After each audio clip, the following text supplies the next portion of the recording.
internetga kirsangiz to'g'rida yaxshi ma'lumot berilgan ekan. Blueberry, ya'ni blue degani bilasizlar, haligi inglizchada ko'k ma'nosini beradi. Ko'k mevalar, rezavorlar degan ma'noni bilar ekan.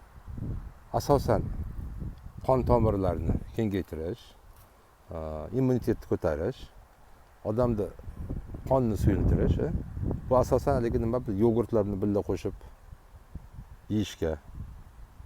Qisqasi inson salomatligi uchun juda katta foydasi bor. Shuning uchun bu yerda bu juda ko'p xalq iste'mol qiladi. O'zimizda ham ko'p iste'mol qilinadi, lekin bu yerchalik emas. Bu yerda qachon nimasiga katta magazinlarga kirsangiz, doim shu xaridlarning ichida albatta shu blueberryni ko'rasiz. Maxsus hali kichkina nimalar, plastmassa idishlarda sotiladi. Narxi ham o'ziga yarasha. O'sha endi bularda kilogramm sotilmaydi, lekin nima sotiladi? Funtmi, qancha ham sotiladi? 450 gramm atrofida. O'shalarda o'zi ham 4-5 dollarga to'g'ri keladi.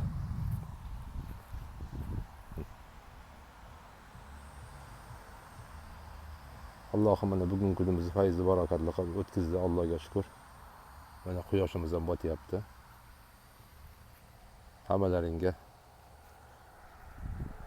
omad, salomatlik, sog'lik, xotirjamlik.